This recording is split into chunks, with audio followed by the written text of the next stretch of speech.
Tonight in Minnesota, we'll get our first look at Russell Wilson this preseason. He signed that 4-year extension in the offseason, making him the highest paid player in the league. And Kirk Cousins, well, he got his payday last year. And despite the Vikings falling short of expectations, the quarterback did finish as a top 10 passer. It's the Seahawks and the Vikings right now on Fox. Experience, breed, expectation. Let's go, it's done. The expectation to win each week, every year. Whatever you gotta do. For some teams, anything less won't cut it. You gotta go out there every play and earn it. Let's go dominate. Make him miserable. Tonight, two hardened NFC contenders riddled with talent take training camp to the turf. With a new season on the verge, it's time to live up to expectations. Here in Minnesota, they're on a Vikings quest for victory. Maybe that outdated reference to the show Entourage went over your head, but it's fine. Like Entourage, though, we'll see plenty of stars making cameos tonight. It is the preseason, a matchup of two perennial contenders in the NFC as the Seahawks take on the Minnesota Vikings. Welcome in, everybody. A pleasure to be joined alongside Tony Gonzalez, and I'm Carissa Thompson.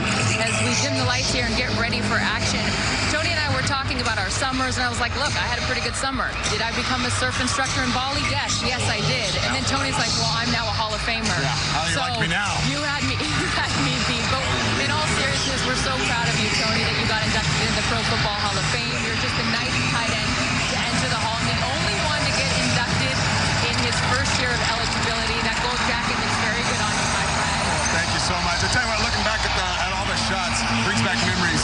The coolest thing about it was that my kids got to see me. My 18-year-old, he knew me, but my 9 and 11-year-old, my little 4-year-old, they always thought the hype, but now they got to see it actually in person. It was a wonderful time had by all. Honestly, I know I joke with you a lot, but a big congratulations. I just want to know why you didn't bring it. Bring what? Bring the jacket? Yeah. Oh, I got it. It's in the car. Okay, good. Tony, as you know, Seattle's seen a lot of changes. So Doug Baldwin retired, Earl Thomas is gone, Frank Clark is gone. They did lock up Russell Wilson, a big contract with him, and rightfully so, as he's done so much for this team over the past few years. What are your expectations for this Seahawks team? You know what?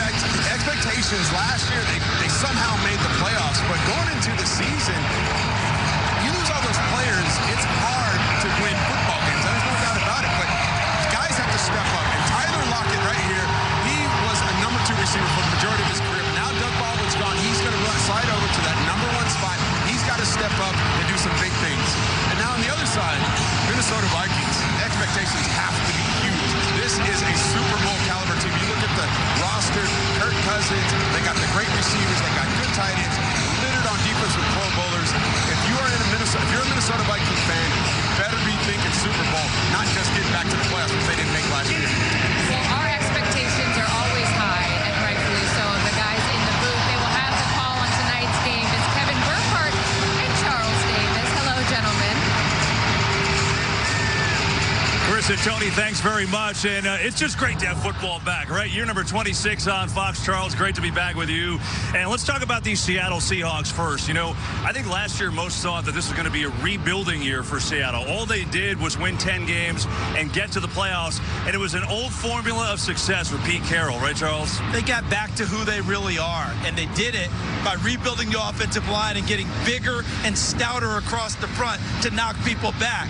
And then they revisited beast mode in another way with Chris Carson, another thumping running back who gave them a 1,000-yard season. That allowed them to do everything else they wanted. It allowed Russell Wilson to be Russell Wilson off of the run game. Yeah, and they're trying to do the same thing and build on that success this year. Meanwhile, the Minnesota Vikings, it was a different story. They came off a fantastic year. They were in the championship game 2 years ago.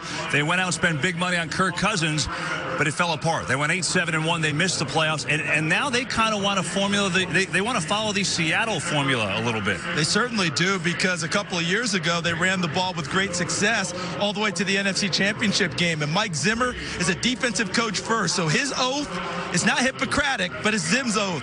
First, do no harm to my defense. That means running the football more. So they rebuilt the offensive line, 4 new starters. They have an overhauled coaching staff, and they want to get Dalvin Cook going and realize his potential. Yeah, injuries have been a big problem for him for the first 2 years in the league, so trying to get that running game going. We know Seattle can do it. They were #1 in that department last year.